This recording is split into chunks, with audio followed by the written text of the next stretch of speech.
அனைவருக்கும் வணக்கம். இது உங்கள் கரூர் கிளாசிக் கிச்சன். ரொம்ப சுலபமாக வீட்லேயே இஞ்சி மிட்டாய் எப்படி செய்யலாங்கிறது தான் இந்த வீடியோவில் பார்க்க போகிறோம். ரொம்ப டேஸ்ட்டாக இருக்கும், அதே சமயம் சீக்கிரமும் செஞ்சிடலாம். வாங்க எப்படி செய்யலாங்கிறத பார்க்கலாம்.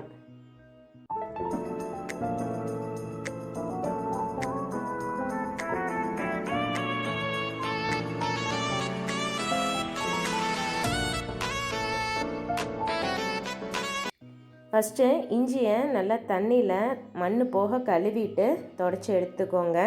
அதில் இருக்க தோல் எல்லாம் கொஞ்சம் கூட இல்லாமல் நீட்டாக எல்லாமே பீல் பண்ணி எடுத்துக்கலாம். நீங்கள் ஒரு ஸ்பூன் வச்சு சுரண்டி எடுக்கலாம், இல்லைன்னா கத்தியிலே சுரண்டி எடுக்கலாம். ஆனால் எங்கேயுமே தோல் இல்லாமல் நீட்டாக தோல் எல்லாம் சுரண்டி எடுத்துருங்க. இந்த மாதிரி எல்லா இஞ்சியும் சுத்தம் பண்ணி எடுத்து வச்சுக்கலாம். நான் இன்றைக்கி 300 கிராம் அளவுக்கு இஞ்சி எடுத்திருக்கேன். இஞ்சிக்கு தேவையான அளவுக்கு நம்ம சர்க்கரை சேர்த்தணும். அதுக்கு முன்னாடி இந்த இஞ்சியை திருவி எடுத்து வச்சுக்கலாம். இந்த மாதிரி கிரேட்டர் வச்சு நீங்கள் திருவிக்கலாம். உங்களுக்கு சப்போஸ் இதோட மிக்சியில் போட்டால் இன்னும் ஈஸியாக திருவி எடுத்துக்கலாம். ஒரே பீசஸ் எல்லாமே ஒன்றை கண்டாப்பில் இருக்கும். அதனால் நீங்கள் சின்ன சின்னதாக கட் பண்ணி போட்டு மிக்சி ஜாரில் தண்ணி விடாமல் நீங்கள் அரைச்சி எடுத்துக்கிட்டிங்கனாலும் இதே மாதிரி நம்ம துருவின மாதிரியே வரும். துருவுறது கூட கொஞ்சம் பீசஸ் வாய்க்கு வரும் சாப்பிடும்போது. மிக்சியில் அரைச்சிங்கன்னா நல்லா நைஸாகவே அரைப்பட்டு வந்துடுங்க. இஞ்சி இளம் இஞ்சியாக இல்லாமல் கொஞ்சம் முத்தின இஞ்சியாக இருக்கணும், ஃப்ரெஷ்ஷான இஞ்சியாக இருக்கணும். அதில் அந்த ஈரப்பதம் இருக்கணும். அப்போ தான் இஞ்சியோட காட்டும் நல்லாயிருக்கும். இந்த மாதிரி எல்லாத்தையும் நம்ம திருவி எடுத்து வச்சாச்சு. இதுக்கு நம்ம 3/4 கிலோ அளவுக்கு சர்க்கரை சேர்த்தணும். 100 கிராம் இஞ்சிக்கு 1/4 கிலோ சர்க்கரை அளவுங்க. இந்த மாதிரி அடிகனமான கடாயில் சர்க்கரையை போட்டு 1 டம்ளர் அளவுக்கு மட்டும் தண்ணி, சர்க்கரை தண்ணியில் மூழ்கி வரணும். ரொம்ப அதிகமாக தண்ணி விட்டுட்டிங்கன்னா கொதித்து சர்க்கரை பதம் வர்றதுக்கு ரொம்ப லேட் ஆகும். இந்த மாதிரி தண்ணி விட்டு கலந்து விடுங்க. சர்க்கரை பூரா கரைஞ்சி இந்த மாதிரி நுரைச்சி வரும். சைடில் இருந்து நுரைச்சி ஃபுல்லாக பபிள்ஸ் பொங்கி வரும். இந்த பொங்கி வர்றது அடங்குற வரைக்கும் அதில் கரண்டி விட்டு டிஸ்டர்ப் பண்ணாமல் விட்டுருங்க. இந்த மாதிரி ஃபுல்லாக பொங்கி அதுக்கு அப்படியே தானாக அடங்கணும். இந்த பதம் வர்ற வரைக்கும் சர்க்கரை பாகு கொதிக்கணும்.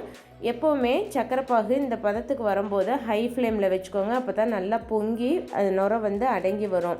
இந்த மாதிரி நுரை அடங்கினதுக்கப்புறமா நம்ம கிரேட் பண்ணி வச்சுருக்க இஞ்சியை உள்ளே சேர்த்திக்கலாம். இஞ்சி நல்லா நைஸாக துருவிக்கோங்க. எந்த ஒரு ரொம்ப நாராக இல்லாத அளவுக்கு பார்த்துக்கோங்க.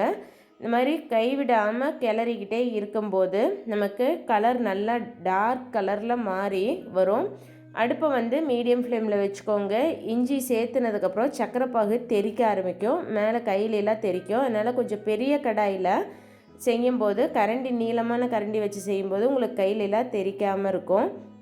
இந்த மாதிரி கலந்து விட்டுக்கிட்டே இருக்கும்போது நல்லா கலர் ரொம்ப டார்க்காக மாறி வரும். இந்த மாதிரி மாறி வர்றப்ப சைடில் இருக்கிறது எல்லாமே எடுத்து விட்டு பாருங்கள். உங்களுக்கு பார்த்தாவே தெரியும், ஒரு தேன் கலருக்கு மாறி வருங்க. இந்த சமயத்தில் என்ன பண்ணுங்கள், ஒரு கிண்ணத்தில் இல்லைன்னா தட்டில் தண்ணி வச்சு நம்ம கரைச்சி வச்சுருக்கிற இந்த இஞ்சி மிட்டாய் கலவையை அதில் விட்டு உருட்டி பாருங்கள். சர்க்கரை நல்ல பதம் இஞ்சி வெந்து வந்திருந்ததுன்னா நம்ம உருட்டும் போது நல்ல ஒரு ஜெல்லி மிட்டாயாட்ட உருண்டு கையில் ஒட்டாமல் உருண்டு வரும். இதுதான் பதம். இந்த மாதிரி ஒட்டாமல் உருண்டு வர்றப்போ நீங்கள் அடுப்பை ஆஃப் பண்ணி எடுத்து கொட்டிடலாம். பாருங்க, நல்லாவே கையில் ஒட்டல, உருண்டை நல்லா தெளிவாக இருக்குது.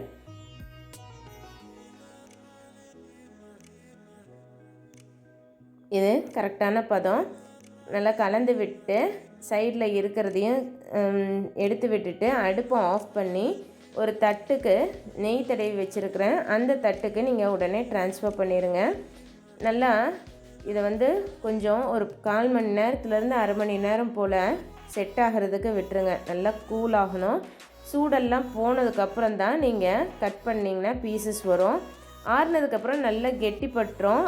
பீஸ் போடுறதுக்கு கொஞ்சம் சிரமமாக இருந்தாலும், ஆனால் நீங்கள் சூடாக இருக்கும்போதே பீஸ் போட்டிங்கன்னா கத்தியில் ஒட்டிக்கிட்டு தான் வரும், பீஸ் ஒழுங்காக வராது. ஆற வச்சு இந்த மாதிரி உங்களுக்கு என்ன சைஸில் பீஸ் வேணுமோ அந்த சைஸில் நீங்கள் பீஸ் போட்டு எடுத்துக்கலாம். நம்ம எடுத்தது இன்றைக்கி கிட்டத்தட்ட 1 கிலோ அளவுக்கு நமக்கு இஞ்சி மிட்டாய் வருங்க. இந்த பீசஸ் எல்லாமே நீங்கள் ஸ்டோர் பண்ணி வச்சிங்கன்னா எவ்வளோ நாள் ஆனாலும் கெட்டு போகாமல் இருக்கும். உங்களுக்கு வீட்லேயே செஞ்சதுனால வேறு எந்த ஒரு ப்ரிசர்வேட்டிவ்ஸும் ஆட் பண்ணாமல் சூப்பரான இஞ்சி மிட்டாய் குவிக்காக நம்ம வீட்டிலையே செஞ்சிடலாம். குவிக்காக இதோட நியூட்ரிட்டிவ் வேல்யூ என்னென்னு பார்த்துடலாம். நான் இன்றைக்கி எடுத்தது கிட்டத்தட்ட 1 கிலோ அளவுக்கு நமக்கு இஞ்சி மிட்டாய் வந்தது. நான் இங்கே உங்களுக்கு ஷேர் பண்ணியிருக்க வேல்யூ பார்த்திங்கன்னா 100 கிராம் இஞ்சி மிட்டாய் எடுக்கும்போது என்னென்ன வேல்யூஸ் இருக்குமோ அதுதான் உங்களுக்கு நான் இங்கே ஷேர் பண்ணியிருக்கேன். வீடியோ பிடிச்சிருந்ததுன்னா லைக் பண்ணிவிட்டு மறக்காமல் உங்கள் ஃப்ரெண்ட்ஸ் கூடயும் ஷேர் பண்ணிக்கோங்க. இது வரைக்கும் எங்கள் சேனலுக்கு சப்ஸ்கிரைப் பண்ணினா சப்ஸ்கிரைப் பண்ணிவிட்டு கூடவே பக்கத்தில் இருக்க பெல் ஐக்கான் கிளிக் பண்ணி வச்சுக்கோங்க. அப்போ தான் நான் போடுற புது புது வீடியோஸோட நோட்டிஃபிகேஷன்ஸ் உங்களுக்கு உடனே கிடைக்கும். தேங்க்ஸ் ஃபார் வாட்சிங்.